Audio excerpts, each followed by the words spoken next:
Priča o čovjeku koji nije znao čekati došašće. Neki je čovjek svoju malu njivu dobro pripremio, uzorao i zasijao. Čudio se što prvih nekoliko tjedana sjeme tako sporo niče, dok je kod svog susjeda vidio već jake zelene klasove. Iz dana u dan postajao je sve nestrpljiviji. Od brige nije mogao ni spavati. Napokon smisli bezumnu ideju, trče na svoju njivu i započe male nježne mlati povlačiti prema gore. To bijaše naravno mučan posao. Kad je konačno bio gotov, krene kući. Susrete putem susjeda i pohvali se kako je pomogao svome žitu rasti.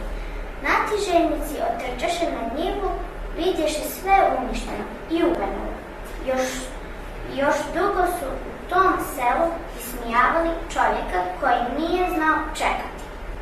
Snijeg sud pada, zvona zvone, srca mlada, vesele se.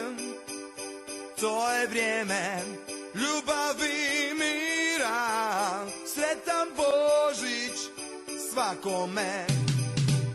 Snijeg sud pada, zvona zvone,